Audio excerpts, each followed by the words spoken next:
दोस्तों मालदीव्स के प्रेसिडेंट मौजूद साहब जो हैं वो इंडिया पहुंच गए हैं, बड़ी बात है जी।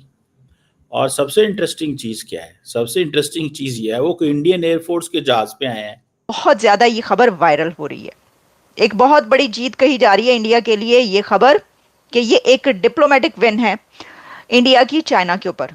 मालदीव जो है वो एक ऐसा मुल्क है जो कि टूरिज्म पे चलता है और वहाँ पे तकरीबन ईयरली 10 लाख से ज़्यादा इंडियन वहाँ पे जाते हैं और विजिट करते हैं। तकरीबन ये 50 से 55% बनता है उनकी टोटल टूरिज्म का। तो आप खुद 50% ऑलमोस्ट जो उनका टूरिज्म से रेवेन्यू होता है वो इंडियंस देते हैं। इंडियंस देते आज से कुछ अर्सा पहले मौजूद साहब बड़ी तड़ियां लगाते थे इंडिया को, और पता नहीं क्या क्या हो रहा था, ऐसे जैसे पता नहीं पहाड़ गिर गया, आसमान गिर गया, और लोगों को तासुर ये आ रहा था कि मौजूद साहब जो है वो बड़ा एंटी इंडिया बंदा सामने आया है।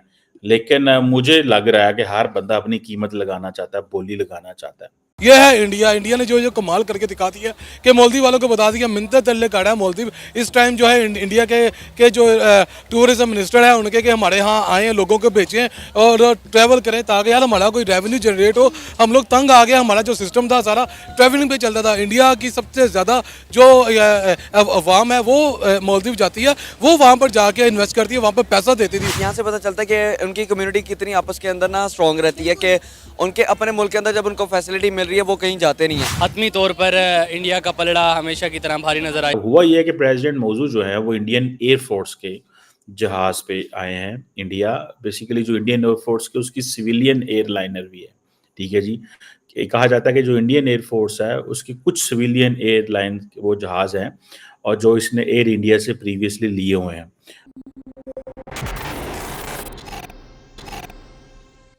नमस्कार, जय हिंद दोस्तों। तो दोस्तों, चीन की बातों में आकर भारत को अकड़ दिखाने वाले मालदीव के राष्ट्रपति अब घुटनों पर आ गए हैं। मालदीव के राष्ट्रपति ने अब कहा है कि मालदीव अब कभी भी ऐसे फैसले नहीं लेगा जिससे भारत नाराज हो और दोनों देशों के रिश्तों में खटास आए। दोस्तों, मालदीव के राष्ट्रपति इस समय अपने 4 दिवसीय दौरे पर भारत आए हुए हैं। मोइजू का ये दूसरा भारत का दौरा है। इसी बीच मालदीव के राष्ट्रपति ने कहा है कि भारत हमारा अहम साझेदार है, दोनों देश एक अच्छे दोस्त हैं और दोनों देशों के रिश्ते अहम हितों से जुड़े हुए हैं और मालदीव अपने किसी भी फैसलों से भारत की सुरक्षा पर आंच नहीं आने देगा। दरअसल पिछले साल मालदीव के अंदर मोहम्मद मुर्सी के पार्टी के कुछ कट्टरपंथी मंत्रियों ने मोदी जी को लेकर भद्दी टिप्पणी की और मालदीव के अंदर इंडिया आउट के नारे भी लगे, जिससे दोनों देशों के रिश्ते खराब हो गए। इससे हुआ है कि भारत के टूरिस्टों ने मालदीव के अंदर जाना कम कर दिया, जिससे उनकी संख्या बहुत ही कम हो गई और इसकी वजह से मालदीव की इकोनॉमी कोलैप्स करने लगी। लेकिन मालदीव के राष्ट्रपति को बहुत जल्दी समझ आ गया कि उन्होंने कितनी बड़ी गलती की है, जिसके बाद मालदीव की सरकार ने भारत सरकार से माफी मांगी। और ये कहा जाता है वीवीआईपी मूवमेंट के लिए, वीवीआईपी के लिए इस्तेमाल किए जाते हैं। क्वेश्चन ये आता है जो मैं थोड़ा जानना चाहता हूँ और समझना चाहता हूँ। मौजूद साहब के पास तो अपने पास जहाज भी कोई नहीं है, ठीक है। अगर तो इंडिया की ने उनको कहा है कि हमारे जहाज पे आओ तो बड़ी बात है, और दूसरी बात यह है कि वो क्या खुद अपने जहाज पे नहीं जा सकते थे? तो उन्होंने अगर इंडिया का जहाज कबूल किया तो क्यों किया? इसका मतलब है कंप्लीटली मौजूद साहब का वो जो था ना वो बैठ गया गुस्सा, या मौजूद साहब की जो जिन्हों कहते हैं ना सारी पंजाबी कहते हैं आकड़, ठीक है ना। अगर तो वो बैठ गई है तो इसका मतलब है मौजूद साहब फारग है, ठीक है। दूसरी बात यह है कि इस जहाज पे आई थिंक वो आए हैं, और अब मौजूद साहब जो आए हैं उनको दिल्ली में बड़ा वेलकम किया गया। वो अपनी बेगम के साथ पहुंचे हैं वहाँ पे, और मलेशिया भी, वो टर्की और चाइना भी वो अपनी बेगम के साथ गए थे। ये स्टेट विजिट है, ठीक है जी। सो जिसे कहते हैं ना ये। और आपको पता है कि मौजूद साहब की जो प्रेसिडेंट की वेबसाइट है मालदीव्स की, वो बहुत ज़्यादा चीज़ों को कवर कर रही है, ठीक है। मौजूद साहब के इवेंट को और उनकी सारी चीज़ों को। एक वक्त था कि मौजूद साहब जो है वो बड़ी चढ़ाई करते सन, ठीक है जी। और आते ही उनकी जयशंकर साहब से मुलाकात हुई है, और ये मैं जो जयशंकर साहब की आपको तस्वीर दिखाऊं ना, इसमें जयशंकर साहब उसको प्रोसेस कर रहे हैं। जयशंकर के चेहरे से जो नज़र आ रहा है, वन, वो उनको प्रोसेस कर रहे हैं। दूसरा, या वो उसके बारे में ये सोच रहे हैं कि भाइया असी तेरे बारे की सोचते हैं तो तू की निकले, मतलब तुमने हमने जहाज़ भेजा, तुम जहाज़ पे आ गए हो, ठीक है। या उन्होंने जहाज़ इंडिया का चार्टर किया, उनको सस्ता पड़ा था, क्या है, क्या नहीं है। बहरहाल ये ऑब्वियसली इंडियन गवर्नमेंट जो है यही उस पे बहुत सारी चीज़ें बता सकती है। ठीक है जी। अब इंडिया ये कह रहा है जी कि हम बड़ा जो है ना वो वी गिव सॉरी मालदीव्स ये कह रहा है कि we give high priority to Maldives sorry India को हम बड़ी प्रायोरिटी दे रहे हैं। ये अब मालदीव्स कह रहा है, पहले नहीं थे कह रहे। पहले तो आपको पता लड़ाइयाँ हो रही थी, तू मैं फड़ लो फौजी निकल जान ये कर।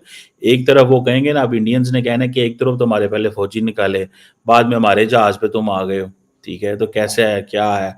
I think the story will have further, उसकी वो पता चलेगा। ये 2023 में जब मोदी साहब आए पावर में तो इंडिया आउट कैंपेन चल गई मालदीव्स के अंदर। 1 साल के अंदर नरेंद्र जयशंकर और नरेंद्र मोदी ने क्या हाल है, उन्होंने क्या हाल है, पैसे दो। ठीक है जी। उस वक़्त आपको पता है फॉरेन ट्रूप्स के ऊपर क्वेश्चन था कि जी वो इंडियन ओशन के अंदर वो हम नहीं अलाउ करेंगे। ठीक है जी। अब ये चीज़ें जो है ना होता ही है जैसे अब उसमें के अंदर इम्प्रूवमेंट आ गई है। सो इट मीन्स कि मौजूद साहब सिर्फ़ और सिर्फ़ अपनी बोली लगा रहे थे, इंडिया ने वो बोली लगा दी। ठीक है। इंडिया को थोड़ा-सा टेंशन इसलिए थी कि एक तो मौजू है नया बंदा है, दूसरा प्रो चाइना निकला है, तीसरा ये है कि ये एक इस्लामिक बॉन्ड है, ठीक है? ये जो मौजू का ये कि यही ना हमारे उल्ट पड़ जाए, तो ये चीज़ें भी हैं, ठीक है जी। मौजू साहब जो हैं वो एक पोटेंशियल डिफ़ॉल्ट के चक्कर में भी आने लगे थे। जिसमें एक इस्लामिक बॉन्ड पेमेंट थी, मेरा ख़्याल है कोई $50 मिलियन की। इंडिया ने मेरे ख़्याल है उसको थोड़ा-सा एक्सटेंड वगैरह कर दिया है। प्रो चाइना स्टांस लिया, बड़ी वो जिसे कहते हैं ना, अब चाइनीज़ क्या सोचते होंगे कि ये हमें भी दाल लगा गया है। लेकिन आपको पता है चाइनीज़ 1 साल में सारा कुछ नहीं करते। चाइनीज़ बड़ा टाइम लेते हैं समझने में, देखने में एंड ऑल दैट वो करने में। बहरहाल अब ये जो ये उनका पहला विज़िट है, बायलैटरल जिसे कहते हैं, वैसे वो नरेंद्र मोदी की जो है ना वो कैंपेन वो ओथ टेकिंग पे भी आए थे। सो इमेजिन करें, ठीक है जी, प्रेज़िडेंट मौज़ू की जो पूरी की पूरी कैंपेन थी वो किस चीज़ पे थी? India out campaign. इंडिया ਨੂੰ ਕੱਢਣਾ है, इंडिया ਨੂੰ ठीक है जी। ताल्लुकात ख़राब हो गए, जयशंकर साहब के भी हाथ पाँव फूल गए कि की करिए की ना करिए। एक नया बंदा है, देखिए जब भी ऐसी सिचुएशन होती है तो फॉरेन मिनिस्टर के हाथ पाँव फूलते हैं, उसी से पूछा जाता है। होम मिनिस्टर से तो नहीं पूछा जाना ना कि की करना है तो की नहीं करना। तो नरेंद्र मोदी जो है उसने जयशंकर साहब को रखा हुआ है इस काम के लिए कि बताओ भाई जाओ फायर फाइटिंग करो, पता करो। आप देखें ना, कल जयशंकर साहब जाके कर्टसी कॉल श्रीलंकन प्रेसिडेंट को मिले हैं, क्यों? सवाल है ना, क्यों मिल के आए हैं कर्टसी? ਉਹਨਾਂ का पायन साडा ख्याल रखना, ਅਸੀਂ ਤੁਹਾਡੇ बड़े भाई हैं। ये इंडिया उनको कह रहा है श्रीलंका को, हम आपके बड़े भाई हैं, आप ख्याल करें, मुश्किल वक्त में आपके साथ खड़े हुए थे। मैं कल भी सुन रहा था जयशंकर को, वो कह रहे थे कि नहीं हम जो है ना वो बगैर उसके किसी लालच के या किसी रिवॉर्ड के हम श्रीलंका के साथ हैं।